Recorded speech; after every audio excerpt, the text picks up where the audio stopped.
বরাবরের মতো আজকেও চলে আসলাম দারুণ একটা রেসিপি নিয়ে। এটা না খেলে একদমই তোমরা বুঝতেই পারবো না এটার স্বাদ।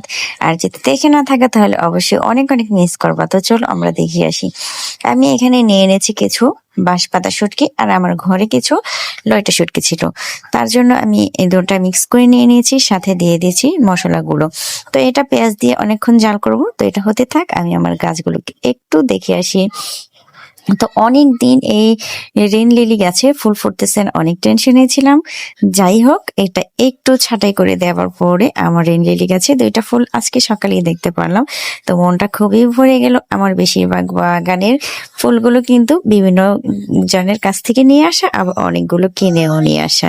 তো আমি আসলে ফুল দেখলে একদমই লোভ সামলাতে পারি না, যেখানে দেখি সেখান থেকেই নিয়ে আসি। সবুজ আমাকে খুবই আকর্ষণ করে, যা একদমই বলার বাহিরে। তো আমার মতো কারা কারা এরকমের গাছ প্রেমী, তো অবশ্যই কমেন্ট বক্সে কিন্তু বলে যাবা। তো চলে আসলাম আমি আমার সেই রেসিপিটি করার জন্য। তো আমি এখানে ভর্তাটাকে সুন্দর করে করে নিয়েছি, তো একটা বাটিতে নিয়ে নিয়েছি। আর এই রেসিপিটা করার জন্য আমার লাগবে লাউ পাতা। তো কয়েকটা লাউ পাতা আমি রেখে দিয়েছিলাম সেদিন। তো আমি আসলে অনেকদিন যাবত মনে চাচ্ছিল, তো লাউ পাতাগুলো দেখে আমার খুবই মনে হচ্ছিল যে আমি এই রেসিপিটা করব।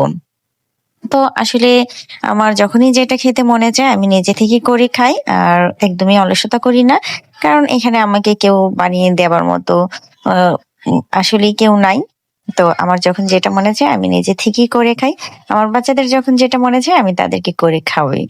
তো এটাই আসলে আর কিছু করার নেই। ঢাকা শহরে আমরা যারা থাকি তাদেরকে নিজেরই পরিশ্রম করতে হয়, কাজ করে খেতে হয়। তো এই পাতাটাকে আমি এভাবে নিয়ে নিয়েছি।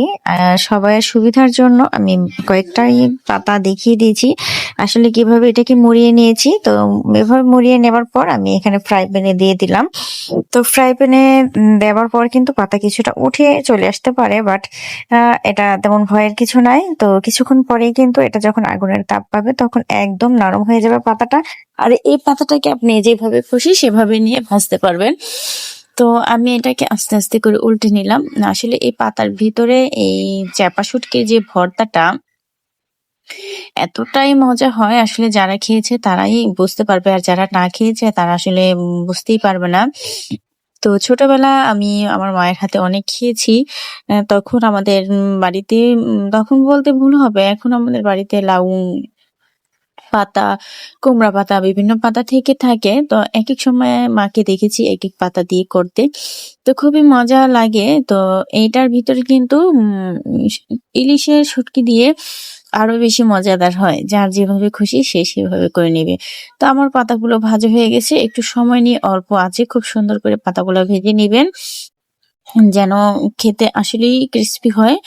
আর এইটা একদমই মুখে স্বাদ লেগে থাকে। তো আমার ভিডিওটি ভালো লাগলে অবশ্যই লাইক করে দিয়ে পাশে থাকবেন।